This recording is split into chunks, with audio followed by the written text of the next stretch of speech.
ಶ್ರೀ ಗಣಪತಿ ಶಾರದಾ ಗುರುಭ್ಯೋ ನಮಃ.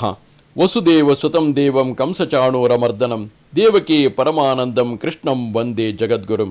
ಶ್ರೋತೃಗಳಿಗೆ ಶ್ರೀಮದ್ ಭಾಗವತದ ಅಷ್ಟಮ ಸ್ಕಂದದಲ್ಲಿ ಭಗವಂತನು ಮೋಹಿನಿ ರೂಪದಲ್ಲಿ ಅಮೃತವನ್ನು ಹಂಚಿದುದು ಎಂಬ 9ನೆಯ ಅಧ್ಯಾಯಕ್ಕೆ ಸ್ವಾಗತ.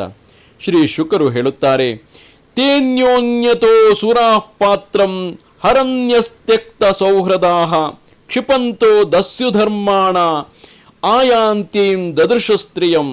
ಪರೀಕ್ಷಿತನೇ, ನಾನು ಈ ಹಿಂದೆ ಹೇಳಿದಂತೆ ದಾನವರು ತಮ್ಮಲ್ಲಿಯೇ ಸದ್ಭಾವವನ್ನು ವಿಶ್ವಾಸವನ್ನು ದೂರೀಕರಿಸಿ ಒಬ್ಬರು ಮತ್ತೊಬ್ಬರನ್ನು ನಿಂದಿಸುತ್ತಾ ಕಳ್ಳರಂತೆಯೇ ಒಬ್ಬರಿಂದ ಮತ್ತೊಬ್ಬರು ಅಮೃತ ಕಲಶವನ್ನು ಅಪಹರಿಸುತ್ತಾ ಜಗಳವಾಡುತ್ತಿದ್ದರು.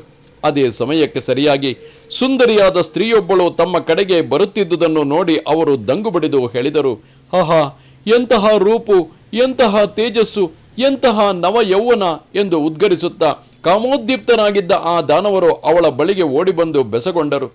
ಕತ್ವಂ ಕಂಚ ಪಲಾಶಾಕ್ಷಿ ಕುತೋ ವಾ ಕಿಂ ಚಿಕೀರ್ಷಸಿ ಕಸ್ಯಾಸಿ ವದಮಾಮೋರು ಮತ್ನಂತೀವ ಮನಾಂಸಿವನಃ. ಪದ್ಮಪತ್ರಾಕ್ಷಿಯೇ, ಸುಂದರಿಯೇ, ನೀನು ಯಾರು? ಎಲ್ಲಿಂದ ಬಂದಿರುವೆ? ಏನು ಮಾಡುವ ಇಚ್ಛೆಯಿಂದ ಇಲ್ಲಿಗೆ ಬಂದಿರುವೆ? ಸುಂದರವಾದ ತೊಡೆಗಳುಳ್ಳವಳೆ, ನೀನು ಯಾರಿಗೆ ಸೇರಿದವಳಾಗಿರುವೆ? ನಮ್ಮ ಮನಸ್ಸನ್ನಂತೂ ನೀನು ಕಲಕೆ ಬಿಟ್ಟಿರುವೆ. ನೀನು ಯಾರು ಎಂಬುದನ್ನು ಬೇಗ ಹೇಳು. ಸುಂದರಿಯೇ, ನಮಗೆ ತಿಳಿದಿರುವಂತೆ ದೇವತೆಗಳಾಗಲಿ ದೈತ್ಯರಾಗಲಿ ಸಿದ್ಧ ಗಂಧರ್ವ ಚಾರಣರಾಗಲಿ ನಿನ್ನನ್ನು ಸ್ಪರ್ಶಿಸಿರುವುದಿಲ್ಲ, ಅಂದರೆ ಉಪಭೋಗಿಸಿರುವುದಿಲ್ಲ. ಹೀಗಿರುವಾಗ ಮನುಷ್ಯರು ನಿನ್ನನ್ನು ಸ್ಪರ್ಶಿಸಿಲ್ಲ ಎಂಬುದನ್ನು ಪ್ರತ್ಯೇಕವಾಗಿ ಹೇಳಬೇಕಾಗಿಯೇ ಇಲ್ಲ.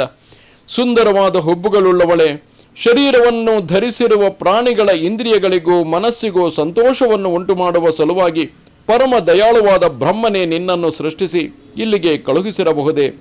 ನಿಜ, ಹಾಗೆಯೇ ಆಗಿರಬೇಕು.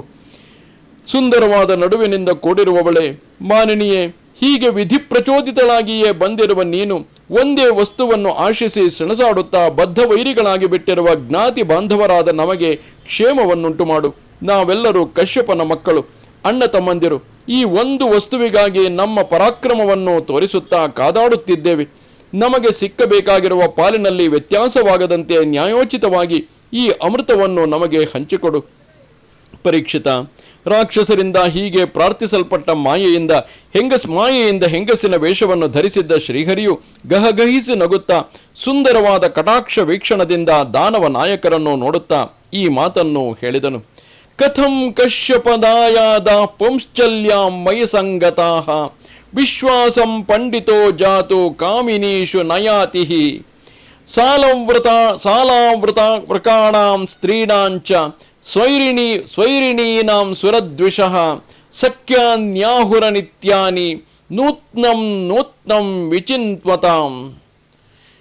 ದೈತ್ಯರೇ, ಮಹರ್ಷಿಗಳಾದ ಕಶ್ಯಪರ ಮಕ್ಕಳಾಗಿರುವ ನೀವು ಸ್ವೇಚ್ಛೆಯಿಂದ ಮನೆಗೂ ತಿರುಗುವ ಕುಲಟೆಯಾದ ನನ್ನೊಡನೆ ಸಾಂಗತ್ಯವನ್ನು ಹೇಗೆ ಬೆಳೆಸುವಿರಿ? ಪಂಡಿತರಾದವರು ಯಾವಾಗಲೂ ಕಾಮಿನಿಯರಲ್ಲಿ ವಿಶ್ವಾಸವನ್ನಿಡುವುದಿಲ್ಲ. ಹೊಸ ಪುರುಷನನ್ನು ಹುಡುಕಿಕೊಂಡು ಹೋಗುವ ಜಾರಿಣಿಯರಾದ ಸ್ತ್ರೀಯರ ವಿಷಯದಲ್ಲಿಯೂ ತೋಳುಗಳ ವಿಷಯದಲ್ಲಿಯೂ ಸ್ನೇಹವು ಅನಿತ್ಯವಾದುದೆಂದು ವಿದ್ವಾಂಸರು ಹೇಳುತ್ತಾರೆ. ಶ್ರೀ ಶುಕರು ಹೇಳುತ್ತಾರೆ, ಮಹಾರಾಜ, ಮೋಹಿನಿಯ ಇಂತಹ ಹುಡುಗಾಟದ ಮಾತುಗಳಿಂದ ಅವಳ ವಿಷಯದಲ್ಲಿ ದೈತ್ಯರಿಗೆ ವಿಶ್ವಾಸವೇ ಉಂಟಾಯಿತು. ಅವಳ ಮಾತಿನಿಂದ ಸಂತುಷ್ಟರಾದ ದಾನವರು ಗಂಭೀರವಾದ ಭಾವನೆಯಿಂದ ಗಹಗಹಿಸಿ ನಕ್ಕರು ಮತ್ತು ಅಮೃತ ಕಲಶವನ್ನು ಮೋಹಿನಿಗೆ ಒಪ್ಪಿಸಿಬಿಟ್ಟರು. ಬಳಿಕ ಶ್ರೀಹರಿಯು ಆ ಅಮೃತ ಕಲಶವನ್ನು ತೆಗೆದುಕೊಂಡು ಕಿರುನಗೆಯೊಡನೆ ಬೆರೆತ ಸವಿನುಡಿಗಳಿಂದ ಹೇಳಿದನು, ಯದ್ಯಭ್ಯುಪೇತಂ ಕ್ವಚ ಸಾಧ್ವಸಾಧುವಾ ಕೃತಂ ಮಯಾವೋ ವಿಭಜೆ ಸುಧಾಮಿಮಾಂ. ದೈತ್ಯ ಶಿರೋಮಣಿಗಳೇ, ನನ್ನಿಂದ ಮಾಡಲ್ಪಡುವ ವಿಭಾಗವು ಸರಿಯಾಗಿ ಇಲ್ಲದಿರಲಿ. ನೀವು ಅದನ್ನು ಸಮ್ಮತಿಸುವುದಾದರೆ ನಿಮ್ಮ ಪ್ರಾರ್ಥನೆಯಂತೆ ಈ ಕಲಶದಲ್ಲಿರುವ ಅಮೃತವನ್ನು ನಾನು ಹಂಚುತ್ತೇನೆ. ಪರೀಕ್ಷಿತನೇ, ದೈತ್ಯರು ಹೀಗೆ ಆಕೆಯು ಹೇಳಿದ ಮಾತುಗಳನ್ನು ಕೇಳಿ ಅವಳ ಮನಸ್ಸಿನಲ್ಲಿದ್ದ ಅಪ್ರಾಮಾಣ್ಯವನ್ನು ತಿಳಿಯದವರಾಗಿ ಪರಿಹಾಸಕ್ಕಾಗಿ ಹಾಗೆ ಹೇಳಿರುವಳು ಎಂದು ಭಾವಿಸಿ ಅವಳ ಮಾತಿಗೆ ಸಮ್ಮತಿಯನ್ನಿತ್ತರು. ಬಳಿಕ ಮೋಹಿನಿಯ ನಿರ್ದೇಶನದಂತೆ ದೇವದಾನವರೆಲ್ಲರೂ ಸ್ನಾನ ಮಾಡಿ ಉಪವಾಸವಿದ್ದು ಹವಿಸ್ಸಿನಿಂದ ಯಜ್ಞೇಶ್ವರನಲ್ಲಿ ಹೋಮ ಮಾಡಿ ಗೋಬ್ರಾಹ್ಮಣರಿಗೂ ಪ್ರಾಣಿಗಳಿಗೂ ಯಥಾಯೋಗ್ಯವಾದ ಉಪಹಾರಗಳನ್ನು ಕೊಟ್ಟು ಬ್ರಾಹ್ಮಣರಿಂದ ಸ್ವಸ್ತಿವಾಚನವನ್ನು ಮಾಡಿಸಿಕೊಂಡು ತಮ್ಮ ಇಷ್ಟಾನುಸಾರವಾಗಿ ನೂತನವಾದ ವಸ್ತ್ರಗಳನ್ನು ಧರಿಸಿ ಗಂಧ ಮಾಲ್ಯಾದಿಗಳಿಂದ ಅಲಂಕರಿಸಿಕೊಂಡು ಪೂರ್ವಾಗ್ರವಾಗಿದ್ದ ದರ್ಭಾಸನಗಳಲ್ಲಿ ಕುಳಿತುಕೊಂಡರು. ತುಪ್ಪದ ದೀಪಗಳಿಂದ ಬೆಳಗುತ್ತಿದ್ದ, ದಿವ್ಯ ಪರಿಮಳಗಳಿಂದ ಯುಕ್ತವಾಗಿದ್ದ, ಧೂಪಗಳಿಂದ ಸುವಾಸಿತವಾಗಿದ್ದ ಸುಂದರ ಮಂದಿರದಲ್ಲಿ ದೇವದಾನವರು ಪೂರ್ವಾಗ್ರಗಳುಳ್ಳ ದರ್ಭಾಸನದಲ್ಲಿ ಕುಳಿತಿದ್ದರು. ಮೋಹಿನಿಯು ಅಮೃತವನ್ನು ಹಿಡಿದು ಆ ಶಾಲೆಯನ್ನು ಪ್ರವೇಶಿಸಿದಳು. ಆ ಸಮಯದಲ್ಲಿ ಅವಳು ಕಮನೀಯವಾದ ಪೀತಾಂಬರದಿಂದ ಆವರಿಸಲ್ಪಟ್ಟು ರಮಣೀಯವಾಗಿ ಕಾಣುತ್ತಿದ್ದ ಪೃಥುವಾದ ನಿತಂಬದ ಬಹರದಿಂದಾಗಿ ಮೆಲ್ಲನೆ ನಡೆಯುತ್ತಿದ್ದಳು. ಅವಳ ತೊಡೆಗಳು ದುಂಡಾಗಿಯೂ ಸುಂದರವಾಗಿಯೂ ಇದ್ದವು. ಅವಳ ಸೊಕ್ಕಿದ ಕಣ್ಣುಗಳು ತಿರುಗುತ್ತಿದ್ದವು. ಆಕೆಯು ಕುಂಭಸ್ಥನಿಯಾಗಿದ್ದಳು. ಚಿನ್ನದ ಕಾಲಂದುಗೆಗಳಿಂದ ಜನಜನನೆ ಶಬ್ದ ಮಾಡುತ್ತಾ ಅಮೃತ ಹಸ್ತಳಾಗಿ ದೇವದಾನವರಿದ್ದ ಶಾಲೆಯನ್ನು ಪ್ರವೇಶಿಸಿದಳು. ಲಕ್ಷ್ಮೀದೇವಿಯ ಗೆಳತಿಯಂತೆಯೇ ಕಾಣುತ್ತಿದ್ದ, ಸುವರ್ಣಮಯವಾದ ಕುಂಡಲಗಳಿಂದ ಮನೋಹರವಾಗಿ ಕಾಣುತ್ತಿದ್ದ ಕಿವಿಗಳಿಂದಲೂ, ಸುಂದರವಾದ ಮೂಗಿನಿಂದಲೂ ಮತ್ತು ಕಪೋಲಗಳಿಂದಲೂ ಕೂಡಿ ಶೋಭಾಯಮಾನವಾಗಿ ಕಾಣುತ್ತಿದ್ದ ಮುಖಮಂಡಲದಿಂದ ಮಂಡಿತಳಾಗಿ ಪರದೇವತೆ ಎಂದು ವಿಖ್ಯಾತಳಾಗಿದ್ದ, ಜಾರುತ್ತಿರುವ ಸ್ತನಪಟ್ಟಿಯುಳ್ಳವಳಾಗಿದ್ದ ಮೋಹಿನಿಯನ್ನು ನೋಡಿ ಅವಳ ಮಂದಹಾಸಯುಕ್ತವಾದ ಓರೆ ನೋಟಗಳಿಂದ ಅಲ್ಲಿದ್ದ ದೇವಾಸುರರೆಲ್ಲರೂ ಸಂಮೋಹಿತರಾದರು. ಸ್ವಭಾವದಿಂದಲೇ ಕ್ರೂರಿಗಳಾದ ದಾನವರಿಗೆ ಅಮೃತವನ್ನು ಕೊಡುವುದು ಹಾವುಗಳಿಗೆ ಹಾಲೆರದಂತೆ ನೀತಿ ಬಾಹಿರವಾಗುವುದೆಂದು ಭಾವಿಸಿ ಅಚ್ಯುತನು ಅವರಿಗೆ ಅಮೃತವನ್ನು ಹಂಚಿಕೊಡಲಿಲ್ಲ. ಜಗತ್ಪತಿಯಾದ ಮೋಹಿನಿ ರೂಪಧರನಾಗಿದ್ದ ಶ್ರೀಹರಿಯು ಪ್ರತ್ಯೇಕವಾದ ಸಾಲುಗಳಲ್ಲಿ ದೇವದಾನವರನ್ನು ಕೊಳ್ಳಿರಿಸಿದನು. ಬಳಿಕ ಅಮೃತ ಕಲಶವನ್ನು ಹಿಡಿದು ಮರ್ಯಾದೆ, ಸವಿನುಡಿ, ಬೆಡಗು, ಭಿನ್ನಾಣದ ಮಾತುಗಳು, ಓರೆ ನೋಟ, ಹುಸಿನಗೆ, ವಯ್ಯಾರ ಇತ್ಯಾದಿಗಳಿಂದ ದಾನವರನ್ನು ವಂಚಿಸುತ್ತಾ ದೇವತೆಗಳು ದೂರದಲ್ಲಿದ್ದರೂ ಅವರಿಗೆ ಮುಪ್ಪು ಸಾವುಗಳನ್ನು ತೊಲಗಿಸುವ ಅಮೃತವನ್ನು ಪಾನ ಮಾಡಿಸಿದನು. ದಾನವರಾದರೂ ತಾವು ಮೋಹಿನಿಗೆ ಕೊಟ್ಟಿದ್ದ ಮಾತಿನಂತೆ ಸುಮ್ಮನಿದ್ದು ಬಿಟ್ಟರು. ಮುಖ್ಯವಾಗಿ ಅವರಿಗೆ ಮೋಹಿನಿಯಲ್ಲಿ ಅಪಾರವಾದ ಸ್ನೇಹವಿದ್ದಿತು. ಅವಳ ಕಟಾಕ್ಷ ವೀಕ್ಷಣವೇ ಅವರಿಗೆ ಅಮೃತ ಪ್ರಾಯವಾಗಿದ್ದಿತು. ಮೇಲಾಗಿ ಹೆಂಗಸಿನೊಡನೆ ಜಗಳವಾಡುವುದು ಅವರಿಗೆ ಜುಗುಪ್ಸಿತವಾಗಿದ್ದಿತು. ಸವಿ ಮಾತುಗಳೇ ಹೊರತು ಅಮೃತದ ಸವಿಯು ತಮಗಾಗಲಿಲ್ಲ ಎಂಬ ಅರಿವು ಅವರಿಗೆದ್ದಿತು. ಆದರೂ ಅವರು ಮೋಹಿನಿಯನ್ನು ಬಹಳವಾಗಿ ಮೋಹಿಸಿದ್ದರು. ಅವಳ ಸ್ನೇಹಪಾಶದಿಂದ ಬಂಧಿಸಲ್ಪಟ್ಟಿದ್ದರು. ತಾವು ಆಕ್ಷೇಪವೆತ್ತಿದರೆ ಅಂತಹ ಸ್ನೇಹಕ್ಕೆ ಧಕ್ಕೆ ಉಂಟಾದೀತೆಂದು ಭಯಪಟ್ಟಿದ್ದರು.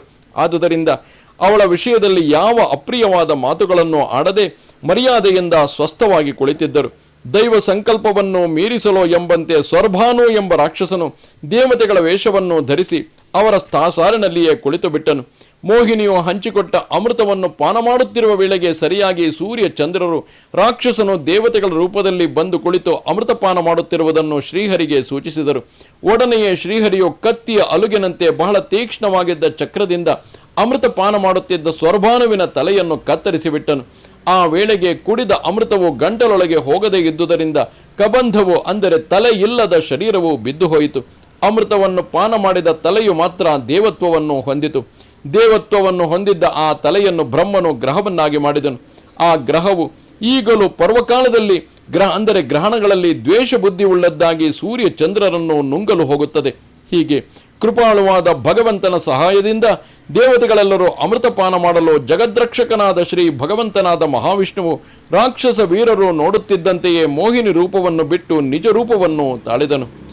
ಏವಂ ಸುರಾಸುರ ಗಣ ಸಮದೇಶ ಕಾಲ ಹೇತ್ವರ್ಥ ಕರ್ಮ ಮತಯೋಪಿ ಫಲೇ ವಿಕಲ್ಪಾಹ ತತ್ರಾಮೃತಂ ಸುರಗಣಾಂ ಫಲಮಂಜಸಾಪು ಯತ್ಪಾದ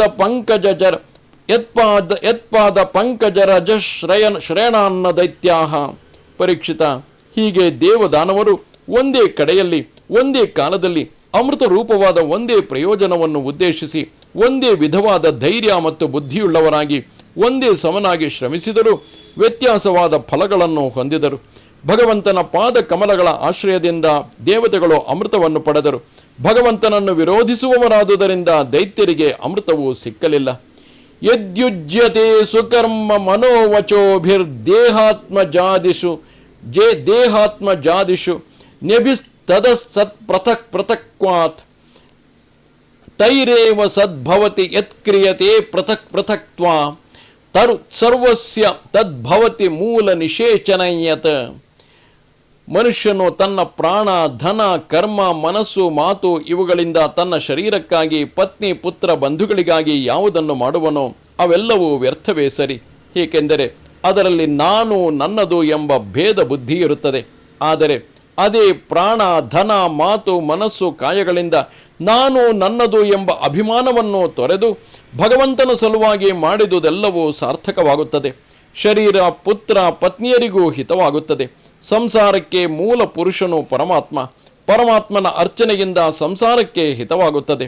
ಬುಡಕ್ಕೆ ನೀರೆರೆದರೆ ಅದು ವೃಕ್ಷಗಳಲ್ಲಿರುವ ಎಲೆ, ಚಿಗುರು, ಹೂವು, ಹಣ್ಣು ಎಲ್ಲಕ್ಕೂ ತಲುಪುತ್ತದೆ. ಆದುದರಿಂದ ಯಾವುದೇ ಕಾರ್ಯವನ್ನೇ ಮಾಡಿದರೂ ಅದನ್ನು ಶ್ರೀ ಭಗವಂತನಿಗೆ ಅರ್ಪಿಸಿಬಿಡಬೇಕು ಎನ್ನುವಲ್ಲಿಗೆ ಮಹಾಪುರಾಣವೋ ಪಾರಮಹಂಸ ಸಂಹಿತೆಯೋ ಆಗಿರುವ ಶ್ರೀಮದ್ ಭಾಗವತದಲ್ಲಿ ಅಷ್ಟಮ ಸ್ಕಂದದ 9ನೇ ಅಧ್ಯಾಯವು ಮುಗಿಯಿತು.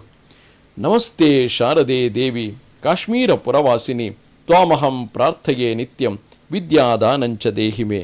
ನಮಸ್ಕಾರ.